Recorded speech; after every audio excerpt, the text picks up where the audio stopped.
अंधे मिली हाथी छुआ, अपने अपने ज्ञान, अपनी अपनी सब कहे, किसको दीजे कान। इस दोहे में संत कबीरदास जी ने सीमित ज्ञान, आत्म अहंकार और एकांगी दृष्टिकोण पर व्यंग करते हुए गहन सत्य को सरल भाषा में प्रस्तुत किया है।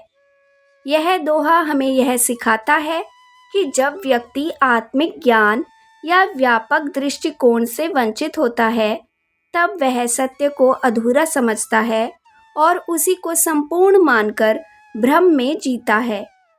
अंधे मिली हाथी छुआ, अपने अपने ज्ञान। इस पंक्ति में कबीरदास जी कहते हैं कि कुछ अंधे लोग एक हाथी को छूते हैं और उसके विभिन्न अंगों को छूकर अपने अपने अनुभव के अनुसार हाथी की व्याख्या करते हैं। किसी ने हाथी का पैर पकड़ा और कहा, हाथी तो खंबे जैसा है। किसी ने पूंछ पकड़ी और कहा, यह तो रस्सी जैसा है। किसी ने पेट छूकर कहा, यह तो दीवार जैसा है। इन सब के अनुभव आंशिक और अधूरे हैं, लेकिन वे सभी उसे पूर्ण सत्य मानते हैं। यह उदाहरण इस बात को दर्शाता है कि जब ज्ञानी बिना संपूर्ण दृष्टिकोण के बोलते हैं, तब सत्य का रूप विकृत हो जाता है। अपनी अपनी सब कहे, किसको दीजे कान। दूसरी पंक्ति में कबीरदास जी कहते हैं कि हर व्यक्ति अपनी अपनी समझ के अनुसार बोलता है, लेकिन असल में सत्य क्या है यह कोई नहीं जानता।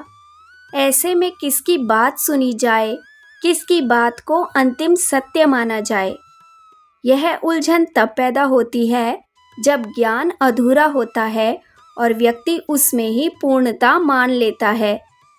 यह दोहा हमें यह शिक्षा देता है कि सत्य को जानने के लिए केवल बाह्य ज्ञान या अनुभूति पर्याप्त नहीं है, बल्कि उसे समग्रता में देखने की दृष्टि और विवेक चाहिए। कबीरदास जी का इशारा है कि केवल बाहरी अनुभव या अधूरी जानकारी से कोई भी आध्यात्मिक या दार्शनिक सत्य नहीं जाना जा सकता।